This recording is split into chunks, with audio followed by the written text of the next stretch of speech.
Most people think feeling drained is just stress, or that they didn't sleep enough, or that they've just been doing too much.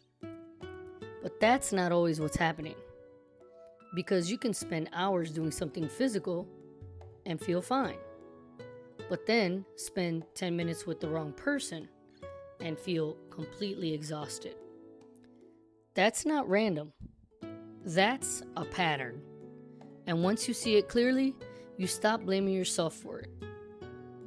What's actually happening in those moments is not just a conversation, it's an environment that requires more from you than it should.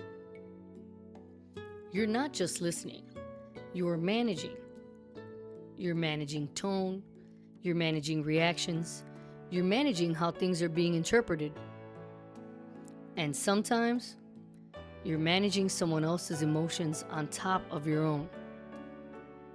That takes energy.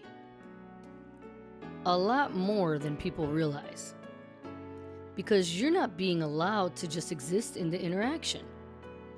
You're being pulled into maintaining it. And that's where the drain begins. Now, here's where most people miss it. They focus on what was said. But what matters more is what was required of you. Did you have to explain yourself repeatedly? Did you feel like you had to stay calm even when something didn't feel right? Did you leave the conversation feeling like you needed to recover from it?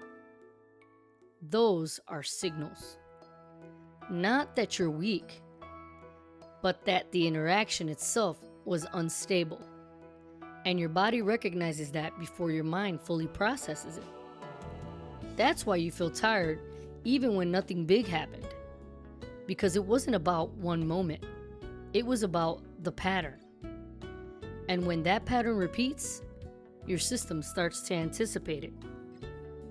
That's when the exhaustion gets stronger. Not because you're doing more, but because you're constantly preparing for something that never settles. And this is where things shift. You stop asking, why am I so drained? And you start asking, what is this interaction requiring from me? That question changes everything because now you're not blaming yourself. You're observing the dynamic. And once you can see it clearly, you can start deciding how much of yourself you're going to give to it. You don't need to engage the same way. You don't need to explain everything. You don't need to carry the entire interaction. And that's where the energy starts to come back. Not because the situation changed, but because your role in it did. You're not imagining this. You're responding to something that doesn't fully make sense.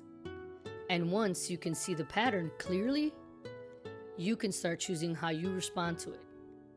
If you want a clearer breakdown of what's happening and what to actually do in these situations, I put it together in one place. It's linked below.